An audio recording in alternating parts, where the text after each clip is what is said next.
ইরানের সঙ্গে চলমান চরম উত্তেজনার পারদ আরও উস্কে দিয়ে পারস্য উপসাগর ও আরব সাগর অভিমুখে বিশাল নৌবহর মোতায়েন করেছে যুক্তরাষ্ট্র।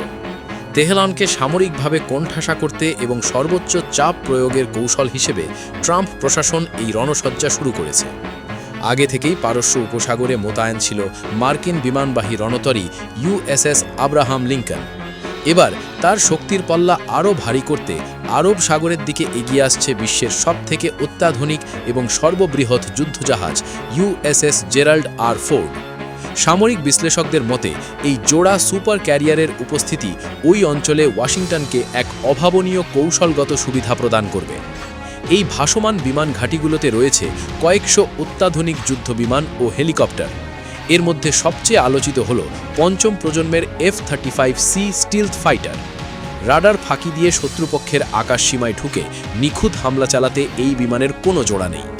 এছাড়াও রয়েছে কয়েক ডজন FA-18 সুপার হর্নেট এবং আকাশপথে নজরদারির জন্য E-2D হকাই সার্ভেলেন্স বিমান। প্রতিবেদনে বলা হয়েছে রণতরীগুলোতে প্রায় 2000 ওজনের বিশাল বিস্ফোরকের ভাণ্ডার রয়েছে। তবে মার্কিন বাহিনীর তুরুপের তাস হতে যাচ্ছে ব্লক 4 টমাহক মিসাইল।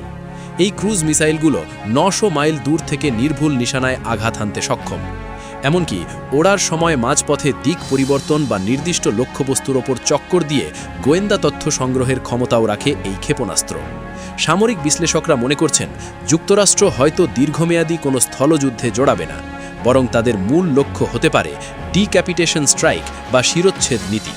এর অর্থ হল সরাসরি ইরানের শীর্ষ নেতৃত্ব এবং সামরিক কমান্ড সেন্টারগুলোতে টমাহক ও স্টিলথ ফাইটার দিয়ে হামলা চালানো, যাতে দেশটির পুরো শাসন ব্যবস্থা মুহূর্তের মধ্যে অচল হয়ে পড়ে। নিজেদের নিরাপত্তার জন্য এই নৌবহরে রয়েছে স্বয়ংক্রিয় phalanx close in weapon system sea sparrow এবং র্যাম মিসাইল সিস্টেম।